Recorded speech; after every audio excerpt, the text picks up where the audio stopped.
헬스조선 상례 서비스 3일의 약속. 네, 여러분 안녕하십니까? 이 한반도 안보 상황이 다시 위기 국면으로 치닫고 있습니다. 말씀은 그렇게 드렸지만 그 말도 어폐가 있죠. 위기 국면으로 다시 치닫는 게 아니라 위기 국면이 해소된 적이 없죠. 북한이 핵을 갖게 된 이후로 위기는 계속되고 있었습니다. 작년 6월 싱가포르에서 있었던 미북 정상회담, 작년 9월에 있었던 평양의 남북 정상회담, 그 두 회담에서 합의됐던 내용이 그나마 휴지 조각으로 전락할 수도 있습니다. 올해 연말까지 앞으로 남은 20일 동안 그러한 일들이 결판이 날 것입니다. 북한은 지난 12월 7일 평안북도 철산군 동창리 서해 위성발사장에서 미사일 엔진 연소 시험을 했습니다. 군 전문가들은 이 시험이 매우 심각한 의미를 갖는다고 보고 있죠. 그동안 동창리 발사장은 대부분 ICBM용 엔진을 시험해 왔기 때문입니다. 북한은 2017년 3월 18일 엔진 연소 시험 나흘 뒤에 미사일을 발사했습니다. 이달 12월 7일 동창리 연소 시험이 있은 다음 날 북한 국방과학원은 대단히 중대한 시험이라고 했고, 또 이 북한의 전략적 지위를 또 한 번 변화시키는 중요한 작용을 하게 될 것이라고 했습니다. 여기서 말하는 이 전략적 지위라는 것은 말할 것도 없이 핵 그리고 ICBM 능력을 뜻합니다. 급기야 미국은 안보리를 소집했습니다. 미국은 북한에 대한 제재 수위를 높이면서 더욱 옥죄거나 아니면 군사적 옵션을 다시 테이블 위에 올려놓을 수도 있습니다. 2017년 기억나시죠? 그때 한참 검토됐던 선제적 타격, 참수작전 그런 것들을 다시 꺼내든다는 뜻도 될 것입니다.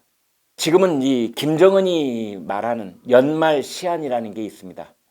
미북 실무 협상을 연말까지 매듭짓지 못한다고 보고 김정은이 ICBM을 쏘거나 아니면 인공위성으로 위장한 발사체를 쏘아 올릴 수도 있습니다. 그가 백마를 타고 쇼를 하는 것도 대내외에 이런 신호를 보내는 것이라고 볼 수 있습니다. 그러면서 평양의 입은 거칠어지고 있습니다. 연말 시한부가 다가온다.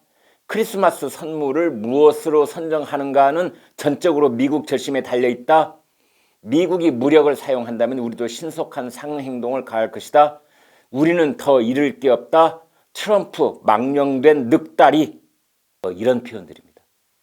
물론 이런 험악한 분위기가 갑자기 급선회할 수도 있는 여지는 남아 있습니다. 리수용 당 중앙위 부위원장은 트럼프가 겁을 먹었다. 트럼프의 막말이 중단돼야 한다. 그러면서도 이렇게 덧붙였습니다. 연말에 내리게 될 최종 판단과 결심은 김정은 국무위원장이 하게 되며 국무위원장은 아직까지 그 어떤 입장도 밝히지 않은 상태다. 그런데요, 한 가지 특기할 만한 점은 트럼프와 김정은이 비핵화 협상이 선거용일 수도 있다는 점을 노골적으로 드러냈다는 것입니다. 지금까지는 워싱턴 정가에서 분석가들이 하는 얘기였습니다. 그런데 최근 트럼프가 본인 입으로 선거라는 단어를 말했습니다. 먼저 김성 유엔 주재 북한 대사가 지난 7일 로이터 통신에 보낸 성명에서 이렇게 말했어요. 미국이 추구하는 지속적이며 실질적인 대화는 국내 정치적 어젠다로서 북미 대화를 편의주의적으로 사용하기 위한 시간 벌기 속임수다. 여기서 말하는 정치적 어젠다는 내년 11월 미국 대통령 선거를 뜻합니다. 그러자 트럼프 대통령이 백악관에서 기자들에게 직접 대꾸했죠.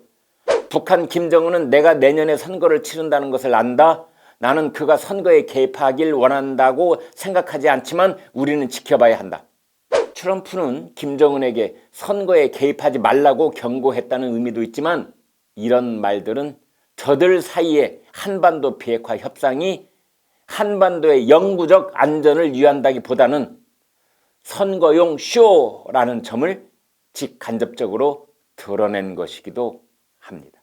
상황이 이러한데도 문재인 대통령과 문정권 사람들은 이 핵심 무대의 모습이 보이지 않습니다. 사람은 실제 하는데 투명 인간 취급을 받는 정도가 아니라 아예 사람이 없습니다. 실종입니다. 트럼프는 트위터에 북이 비핵화 약속을 지켜야 한다고 강조하면서 여기에 의견 일치를 본 것으로 나토, 중국, 러시아, 일본, 세계 이렇게만 거론했습니다. 한국은 언급하지 않았습니다. 한국은 북핵의 최대 피해자이자 직접 당사자이자 미국의 동맹국입니다. 그런데도 트럼프의 안중에는 문 대통령과 문 정권이 들어있지 않다는 것이 확인된 셈입니다.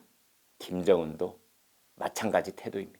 지난 9월 북정권 수립일 동영상을 보면 김정은이 트럼프, 시진핑, 푸틴과 만나는 모습만 나옵니다.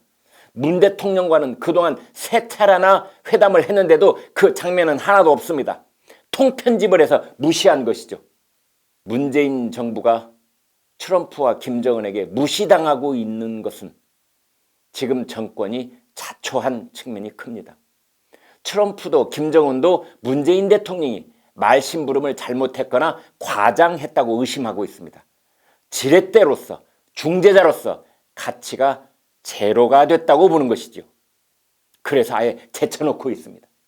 그런데도 지금 현재 문재인 정부는 손을 놓고 있는 분위기입니다. 연말 안보 위기가 비등하고 있는데도 문재인 정부는 말이 없습니다. 최근 북한의 연이은 미사일 발사에도 숨을 죽였고 지금도 마찬가지입니다. 미국 특수정찰기가 한반도 상공을 비행하고 있는데 그래서 국민 궁금증이 높아지고 있는데도 청와대 안보실이나 군과 정보 당국은 설명이 없습니다. 동창리 시험이 있은 뒤 청와대는 심지어 국가안보회의 NSC조차 열지 않았습니다. 강 건너 불구경입니다. 문재인 정부는 이제 희망이 거의 사라진 북한 비핵화에 매달릴 게 아닙니다. 엄중한 안보 상황을 먼저 똑바로 보고 국민에게 솔직하게 설명해야 합니다. 그 시점에서 우리의 대책도 시작될 수 있습니다.